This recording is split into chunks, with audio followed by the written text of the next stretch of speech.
Welcome to Stories and Stanza. I am your host Abhra. I am a poet and I created this podcast to bring you a montage of real stories that make life beautiful as poetry.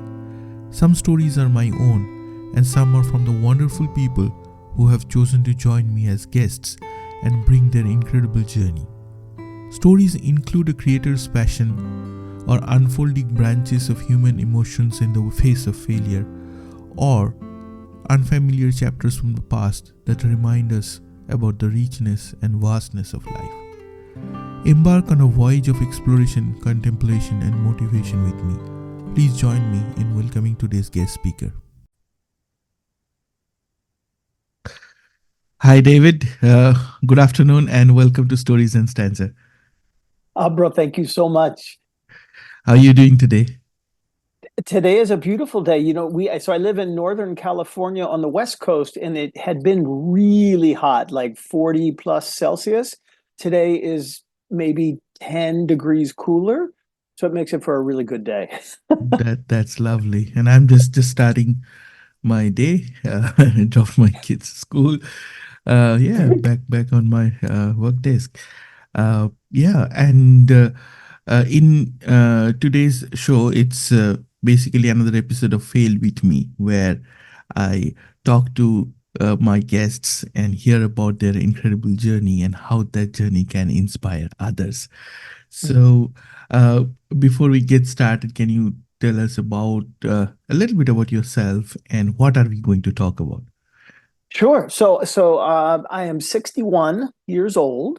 As mentioned, live on the West Coast of the United States. Was raised on the opposite coast, but moved out here about 30 years ago. I'm the youngest of four boys, and I mention that because my three brothers are part of the pillars of my life, John, Jim, and Tom, and they are 6, 9, and 11 years older, and they are fabulous human beings. When I came out to California, I met an amazing woman, Deanna, and we became married and actually then began an animal sanctuary, which was pretty extraordinary. And we did end of life. So we did no adoptions. Animals stayed until they made, as we like to say, their transition. And then life changed, and Deanna and I are no longer together. Um, and now I am engaged to my beloved, her name is Summer. And I never had children before. And now with Summer, I not only got this beautiful woman, but there are three others that came with her. And Summer is younger than I. So our beloved kids are 19, 16, and 13. And I'm learning a whole, really another opportunity to be able to connect and express and join together with amazing people. And in this whole period, what has been going on simultaneously is a fight, really a knockdown, drag out fight with depression that I've had for almost all my life. Um, 50, I'm 61. I've had it since I was 12. And at one point, August 31st, 2011, I tried to end my life, and my life was saved. And it began at that point, and really what continues now, this journey, as I like to say, from mental hellness to mental wellness. And that's what I'd like to talk about today. Looking forward to our chat and your very inspiring journey. I just want to give you a little bit of background as to why I call this series Fail With Me. Because if we go out and see any books, any articles in the wellness or mental health space or inspiration, motivation, everything I see, I notice that, you're doing this wrong and you have to do this to Mm, get it right. So it assumes that the reader or the listener is doing something wrong, and mm, the articles become very preachy. And I was not having a very good year last year, and I was hospitalized a couple of times. And I decided that if I write my story someday, I'll call it Fail With Me, so that it gives my readers a chance to feel that failure is normal, failure is okay, and there is so much of learning hidden underneath if we unpack the stigma then we can see what is the learning underneath. And that is how I created this section in my podcast called Fail With Me. And gradually, what I noticed is so many people reached out to me and said, we want to share the story. We somehow that strikes a chord with us, the fail with Mm, me point. And mm. then I've had therapists coming on my show, educators coming on my show, writers coming on my show, and then everyone has a different take on this. And I feel now fail with me is not just my story, it's the story of people that I speak with, and that motivates me, nurtures me, and I'm sure that it inspires my audience as well. So that is a backstory of Fail With Me. So first thing I want to hear from you is, how does that narrative sit with you? Oh, I love it. I think it's brilliant, and I loved in particular the my favorite word in what you had just said. You used the word preachy, and I agree with you 100%. It just, especially when you're in a place of rebuilding. I don't know. I really don't want to be told what to do. I would like to be maybe suggested, advised, supported, whatever it is. But I agree with you, brother. So much. It comes off as preachy, like, oh, yo, oh my, and preachy to the extent, like sometimes maybe not the exact words, but it is it's a pretty clear implication. Like, oh my gosh, how could you have made such a stupid mistake? Well, no, I didn't. I couldn't avoid it. So I love the narrative, and I love that it's different. And it doesn't surprise me, quite frankly, that you've had so many people reach out to you to say, "Oh, Juan, thank you for taking a different perspective on this." Because I'm told that we never celebrate failure. We never talk Mm, about failure. mm, I'm saying you have to celebrate, but I'm trying to say that we don't talk about it, and we say that failure, it's put it under the rug. But yeah. in this area of the talk show, I try to find that out, like what is that we are hiding, and what are the Mm, learnings from there. yeah. So, yeah, let's start to talk about your journey. And I'm keen to hear what happened on August 31st, 2011. And what was your life before that, and what happened after that? So before that was this married to this wonderful woman, and Abhra, I'm blessed that we are still very, very, very good friends, which is such a blessing. So out of the failure of the marriage came this a whole nother level of relationship for Deanna and I. But as mentioned at the time, we were running an incredibly, we were very well known in the world animal sanctuary. It was called A Chance for Bliss. We had as many as 100 animals at any one time. And because kind of like the narrative that you have, and actually this was one thing that came up for me, we took animals at the end of their life. They and some of them, it was horrific conditions, but they came to us. And so at one point, we were the half page cover story in the life section of USA Today, which is significant. And yet, 14 months later, there I was, as I like to say, on a dark spot on a tall, tall bridge, one heavy thought away from killing myself. And so, what had happened this whole time in the life was this. There's a quote. It's a author named Maya Angelou, and she says, "There's no greater agony than bearing the weight of an untold story." And so I had had this untold story that really started at 12, where I had inherited the genetics of my father who had been depressed and my grandfather who had killed himself. And then I had the horrific circumstances of being sexually violated on repeat occasions at 12 years old by a Boy Scout leader. And so that just not talking about it, it became, it took up more and more space really of my soul.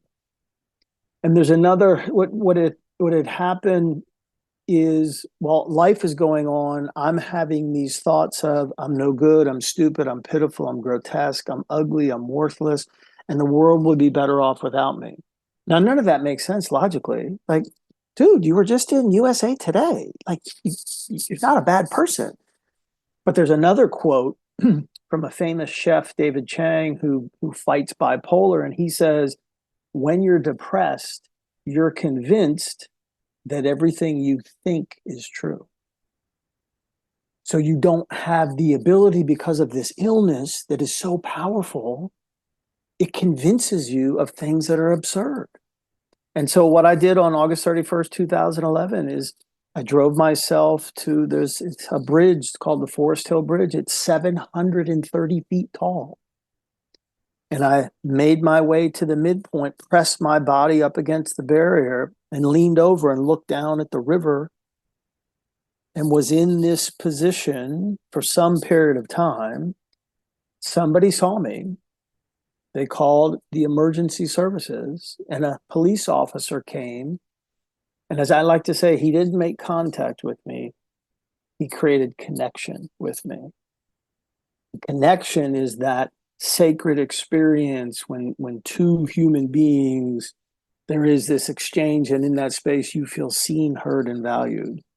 And ultimately was taken off the bridge to an emergency room, and then I spent 15 days in a psychiatric facility. That's a lockdown ward, and that was at my lowest point.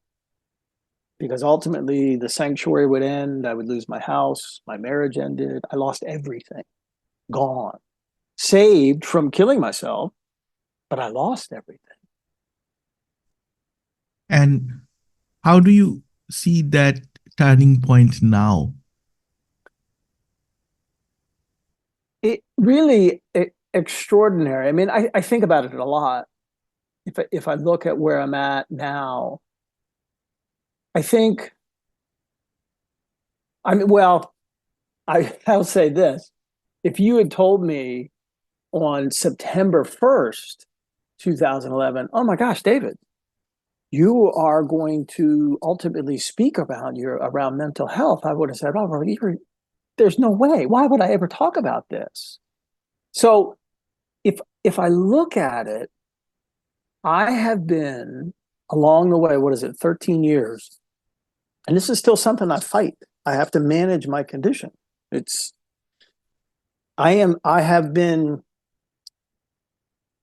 the people, therapists, psychiatrists, psychologists, social workers, family members who have come into my life to support me, to help me be more well than I've ever been. It's extraordinary. And I will share that at the end of last year, while doing all the things that I know to do, medication and counseling and all those things, I went back into a place of depression, the worst I'd ever had in my life. And it made no sense. It's just like, because I had had a great year. I was traveling all over the world, giving speeches and presentations, and how could I be so depressed? And that low point got me into a whole nother type of therapy that's changed my life. Do you want to tell us about it? Well, yeah, I didn't know if you wanted. So I don't sure. know if they have it in India. So here in the United States, there's a therapy called ECT, or electroconvulsive therapy. So they call it shock therapy. So the short version of it, what happens is I go in, they put electrodes around my head, then I go under general anesthesia, completely asleep. Then they run electricity to those electrodes, which causes my brain to have a seizure. And the seizure lasts between 30 and 45 seconds. And then it stops. And then I go into recovery and wake up in the recovery room. And so I've had 32 sessions since the beginning of the year. Average patient, it's more like 11 or 12, but my depression and the associated suicidology, thinking of killing myself, was so severe. What I can tell you is these this therapy, and I think really it's because it's been on top of everything else that I've been blessed to do. This therapy has taken me to a whole nother level of wellness. It's, I know I keep using the word extraordinary. I mean, I try to think of another word, but it is, and I'll give you a benchmark.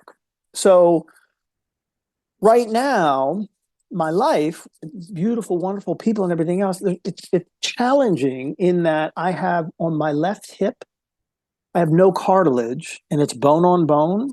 It's incredibly painful.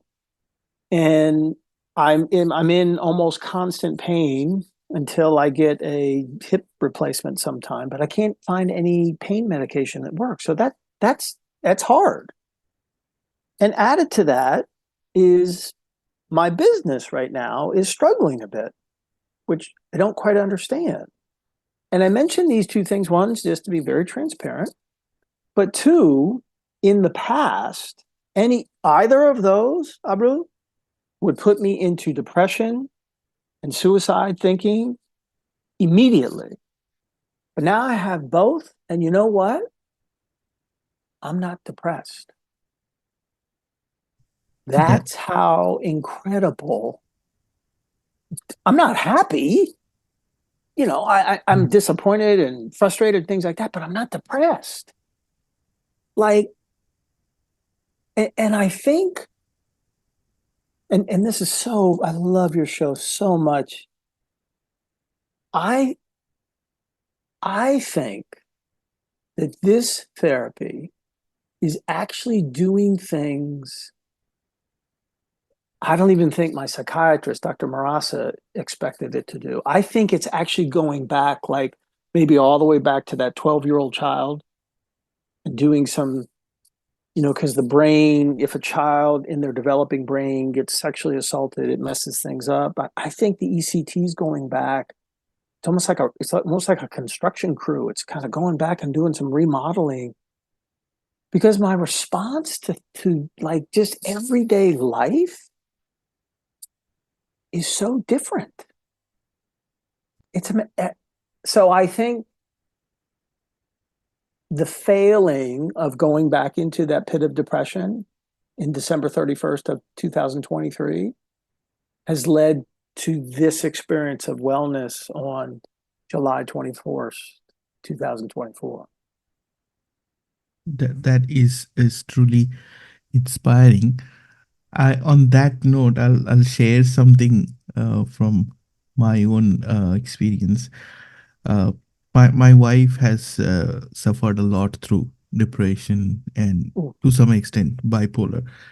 Now, I didn't know what she was going through.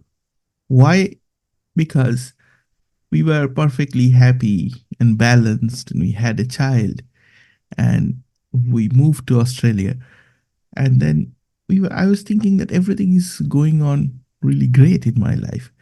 And then the depression hit her.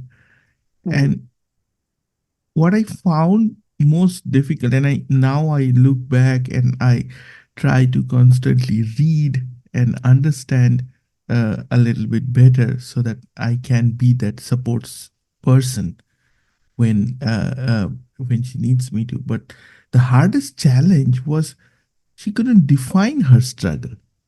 So Mm. she was upset. She would like cut off from everybody, didn't would not talk to anybody, would not eat, would not leave the house, and things like that, and constantly worried that something bad is about to happen, or I have done something bad. And we went to doctors and therapists and all, and I was not able to find out like what was the problem so that we could address that. We could get help around that. So I want to, go back and ask you the same question as to could you define your problem when you had this Mm. period of depression? How did you communicate? What was your support system like? So my support system has been incredible. It's always been incredible. But I'm going to share you. So you will really appreciate this. So I work with kids a lot to talk about depression, and I get up to probably mm, 10, 11, 12 years old, and we'll use the word suicide because here in the United States, there are children that age who are ending their own life. And so but I was working with second graders. So second graders are at about 7 or 8 years old. So that's, it's not nearly as intense. Talk a lot about feelings though. So I was working with this second grade class, and I had this intuitive sense to ask them this question. I said, hey, is there a difference between sadness and depression? Because I think most adults think, well, no, it's the same thing. There's no difference. So I said, hey, to this group of 7 and 8 year olds. And they looked at me like I was an idiot. They said, of course there's a difference. And I'm like, okay, wow. All right. Well, who wants to tell me what the difference is? And a little boy in the front row raised, he's kind of doing this, raising his hands back and forth. And I said, all right, brother, lay it on me. And here's what he said. When you're sad, you know why. When you're depressed, you don't. Oh, oh my God. And you heard that from a child. That is Like, unbelievable. Yeah. yes. And so I share that everywhere I go now. And it's part of my answer to your question. It's not sadness. It's not. And Juan, I'm so sorry that your beloved suffers, because it is just, for me, inherent in the depression is an acute self-hatred. And I don't know if your beloved feels that way. And for me, it's self-hatred, it's it's it's self-hatred, and then it's also in the literal sense, there's a physiological kind of like comes over, not just fatigue, but it's almost like I'm looking through a paper towel roll. Like literally things are, I mean, I can't see, there's no broad view at all. Everything's down to like just looking through here. And then you go back to what the chef Chang said, when you're depressed, you're convinced that everything you think is true. Well, in that space, like your beloved, you're not thinking good things. You're thinking bad things. You're thinking bad things. I think almost universally about yourself. It's not so much. I don't know if I've ever met anybody who has suffered like your wife and I, where in their depressed state, are they thinking negativity about somebody else? I think it's usually, if not always about, us. And I think ultimately it is, and what's most dangerous in that depressed state, there's no hope. And for me, what I say is that hope is the greatest form of suicide prevention that exists. Because the definition of hope in the dictionary is the feeling what is wanted can be had. So if your beloved is anything like me, and I don't know if your beloved has been suicidal, but for me, and for many that I've talked to or read about, in that moment of in thinking about suicide, it's not about wanting to die. It's about wanting the pain to end. But then you go back to that thinking that you don't have the ability to think, well, no, this is a silly thought. The thinking becomes, well, actually, I think it's one step. The thought becomes a belief, and beliefs are strong. We all have beliefs, and you get into a place where depression can create the worst beliefs of all. And so I don't want to die, but I want my pain to end. But what I believe is the only way the pain will end is if I kill myself. And it's just, Yes. and Uh, it's terrible. it is. For me, what I could turn things around over a treatment of around 5 years or so, that Mm, I had to work with her therapists, like mm, let her be independent with the therapist and then connect with the therapist. Mm, and hear what is the feedback, and then mm, joining that, this is what happened, this is the finding, this is the finding, this is the finding. I had to work with at least 3 or 4 therapists, and then we finally found a specialist psychiatrist who saw all those analysis, and he was able to narrow it down and understand and help us understand what it truly was. What was causing depression was this bipolar element. There is a little bit of OCD element.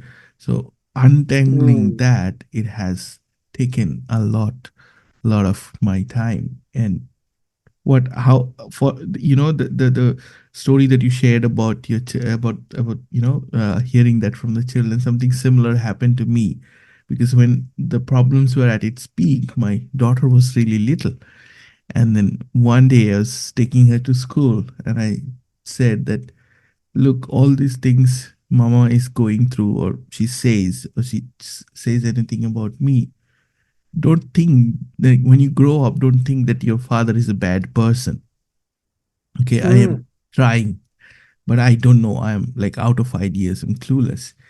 And then she said that, I know you're not bad. I mean, I know you are quite the opposite. You are trying everything. So she was really little. I don't remember how old she was, like maybe 6 or 7. And which is when mm. she said that. And Wow. that gave me enormous strength Mm, that I am going to see this through. And then gradually, with treatment, she came out of that phase, and started. She still speaks very little with people, but she started, you know, engaging and eating, going out, and then started mm. working again. But there was a period of 5 years which I was kind of Wow. clueless as to what happened and how do I navigate it. And it's very, I mean, I think in depression, as you rightly said, that you don't know why. Yeah. Yeah. You know. I mean, it just, it is, because we want to make sense of it. We want to be able to define the problem, but how do you define a problem? I don't know. It just, Yeah. And yeah. one of the therapists told me that it's not like a switch that you can just do an on and Oh, off.